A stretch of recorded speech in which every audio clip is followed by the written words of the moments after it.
What day is it? It's 3:38 Smackdown Day. All right.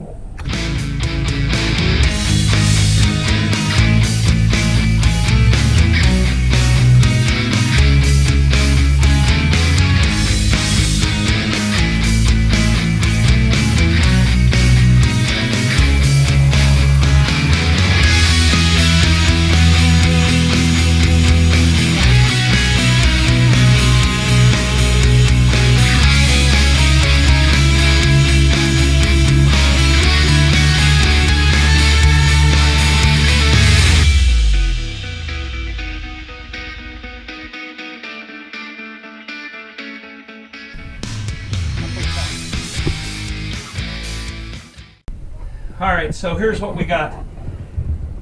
We got a crude reloading setup, and what I brought with me, I couldn't remember everything out there. I've got IMR 8133 with me. I have Vidavori 24N41 with me, and I have H50 BMG. Okay, can you see that? And what I did was, I would prefer to start with the 50 BMG. But I didn't have that when I was working with this initially. So what I did is I loaded 2 shells with 105 grains of the 24N41, 105. Then I loaded 2 107, same exact thing. And then I loaded 2 with 109. And what I'm figuring is that will at least get us in the ballpark, hopefully, because we'll be able to see our chronograph numbers. And then what I did is I did it with the little pill bottles again, so I don't even know what all is here. That's 110, 112, 111, up to 113, 114, 115. So I'm starting at 110, going 11, 12, 13, 14, up to 115, where I can do one shot with each one of them. And what we'll do is we'll record the velocities as we move ahead, and again, that'll hopefully let us find the top end with the Vidavori powder, and I don't know what with the others. Like I said, I would rather be messing with the H50 BMG. So what we also have is, I've never shot these before, and these are Hornady A-tips, 338. 300 grain. Look at the G1 BC on that. I can't hardly read it. 8. I got to get my cheaters. Hold on. Cameraman could help you. Right. This is the authenticity of the G1 is 863. Oh my God. The G7 is 435. I mean, that's unbelievable. Huge. And here's what one looks like. I have some dummies made up because I needed to make dummies for this. This is what one looks like with the A-tip. I mean, just look at that. And that's one with a 300 grain burger. I don't know which I hope it shoots better, whether it shoots the A-tips better or whether it shoots the burgers better. But then I have 100 of those, and then I also have 250 of these. So 338, 300 grain burgers. What does it say on here? The G1 on these is 822, which is still out of this world. 20 years ago, people couldn't even begin to imagine the kind of stuff that we're messing with now. I mean, it's just, I used to go to Williamsport in Pennsylvania and shoot at the 1,000-yard bench rest club there. And they couldn't even imagine this stuff. If 30 years ago, they definitely couldn't imagine. Now what we're going to do is I actually have 3 electronic scales with me.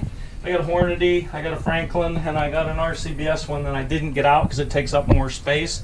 And I got my Harl's powder measure, and I got my powder trickler, etc. But what we're going to do is we're going to take those ones that already are loaded, use those to get on the paper and get a feel for what's going on. And then, oh, I didn't even show you. I got better mention this. So look at this.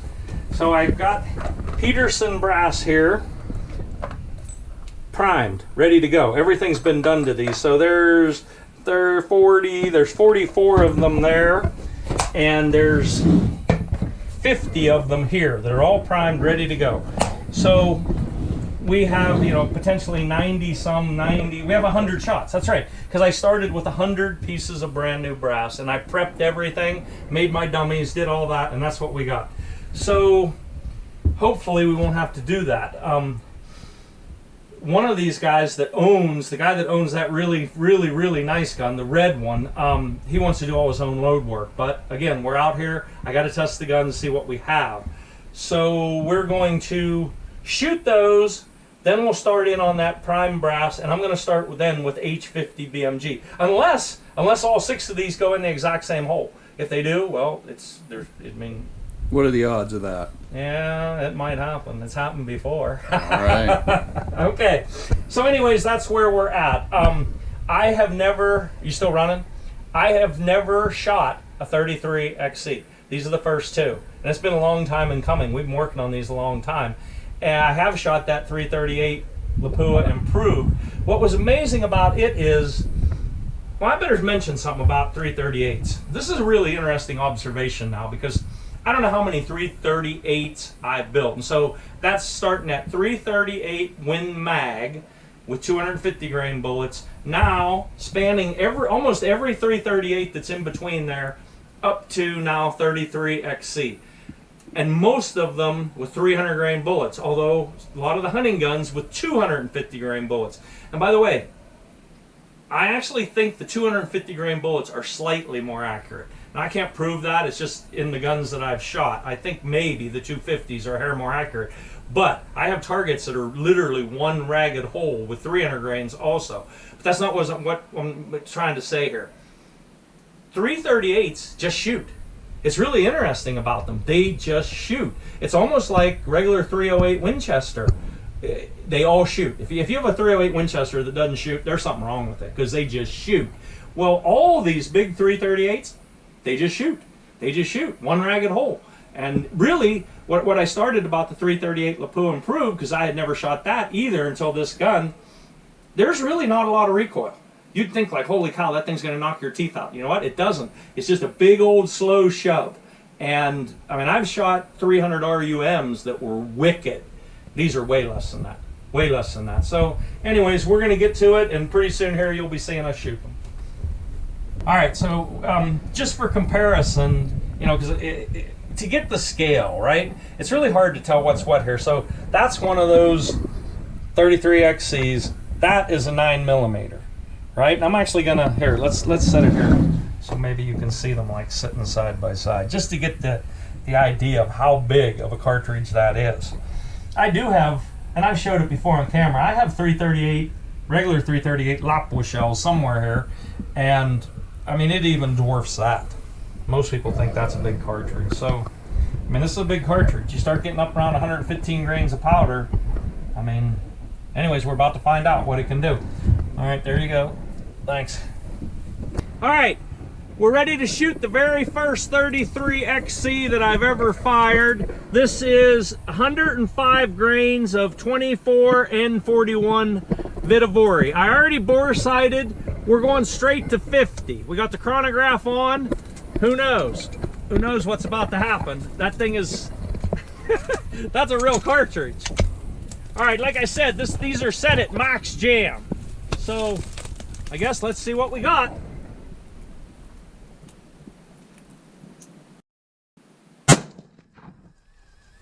Wow, I am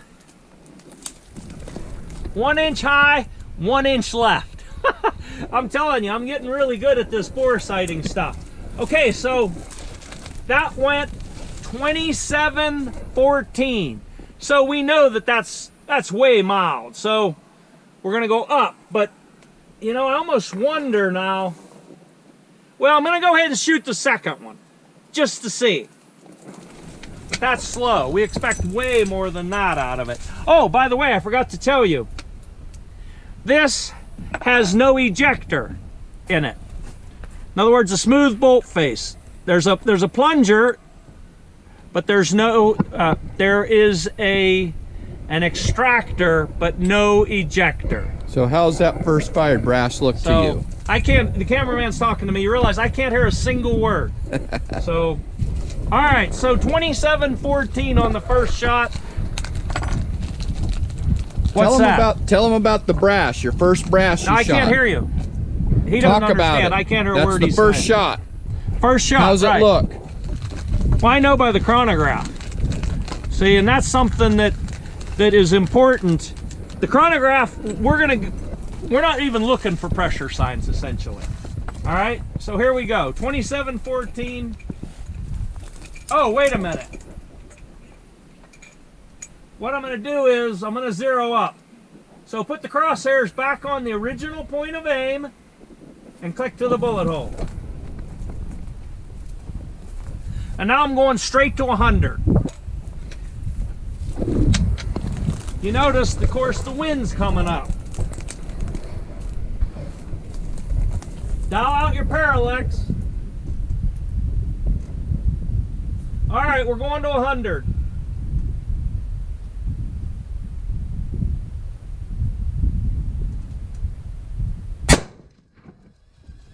Wow, dead center, 1 inch high. Okay, so we actually lost a little bit on that one, 26.51, which is incredibly slow. So now normally I would stop and clean, but I'm not going to. We know that at those numbers, this is way down. So I'm gonna go ahead probably and shoot the next two, and then I'll clean it. So I gotta get the other two. Did you hear me calling out the numbers? I got it. Okay, get out of the way.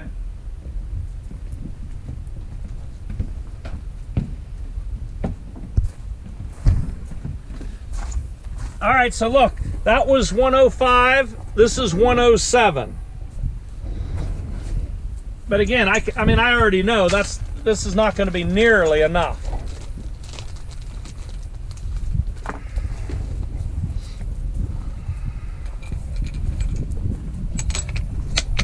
And I'm going to put all of these into the same group just to see what it does.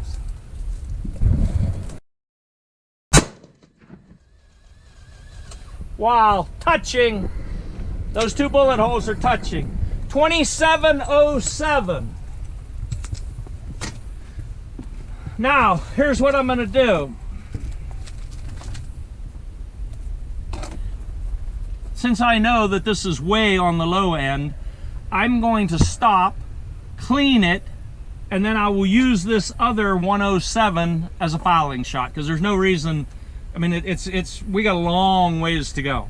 A long ways to go. In fact, I will probably switch over to 50 BMG before, we're not going to find the top probably with 24N41. Wow, and by the way, what a name, 24N41. Could it be any more complicated? All right, by the way, no recoil, none at all.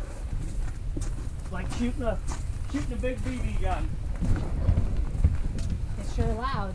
It is loud? Yeah. All right, let's clean this. I really wish, do you have a, you know how we used to have a Ziploc bag? Yeah. Do you have one? Yes, I do. Well, here, help me here first. You know what, this is, yeah. You have a Ziploc bag? You want me to keep rolling? Well, we're gonna clean it. Yeah, I guess you can quit No. for a minute. Did you play mine? All right, so we stopped, we cleaned the gun. Quite a bit of blue came out of it, so it was good that we did that. So this is the other 107 grain load, and I'm gonna put all of these in the same group. But while we were over there, we were talking, I want you to see in the end of that bolt face if you can. When I said there's no ejector, what I mean is there is none. There's no hole for it, there's no plunger, there's no spring, there's no anything. And what that allows it to do, here, watch. I'll put this empty in. What that allows it to do, this is interesting too. It's how easy that goes back in. Of course, like nothing to it. All right, so watch. So you pull it open and the brass is just laying right there. So you just reach up and pick it out. I truthfully, I prefer no ejector. Now, on a hunting gun, maybe not. But what I don't like is my $3 piece brass that I got hours worth of work in falling out and hitting on the ground. I'd rather reach in and get it. Anyways, here we go. So this is a fouling shot into the same group.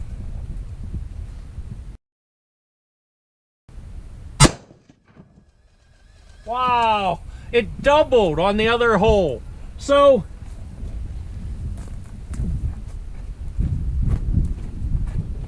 we got 3 way under half an inch, and that was the fouling shot. Here's the interesting thing. 27, 27. So we're going up. 27, 27. And that was 107 grains. The wind is, I mean, I don't know if you can see these flags, but we definitely have wind. But I mean, there's nothing wrong with this gun, that's for darn sure. That's a small group. In a little while, we'll send the camera down, but I'm gonna go ahead and get the other 2.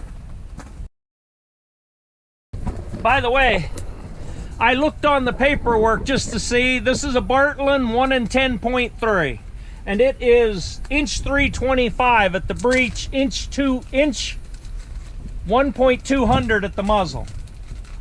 All right, so this is 109 grains. Okay, here we go. Look at the wind.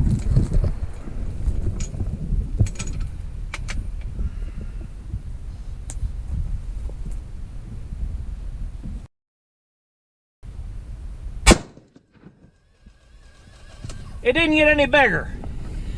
It didn't get any bigger at all.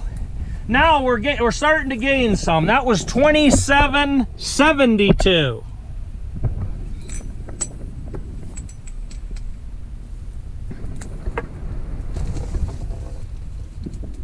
Wow. I mean, that's a small group. I almost wonder, of course I only shot. No, I'm gonna go ahead and shoot it.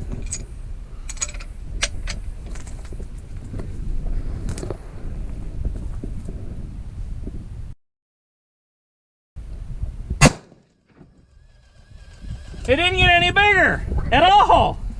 All right, well, they're gonna have to take the camera down. He'll probably hand that off to Vicky and run down there. I mean, holy cow. And now here's the thing, I got a bad chrono reading. It says 3780. I'm pretty sure it didn't go 3780, but see, I don't know if you can see this. See, there's 2 screens. So there's the initial screen, then the check screen, and then there's an asterisk after that. So it said that also went 2725. So 2725. No. 2775. Right. All right. So anyways, do you want me to go? Wait till you see the group. Do you want me to go It's just down? one ragged hole. Vicky will run it down. Yeah, hand it off to her. Should I stop it? No, don't Okay. stop.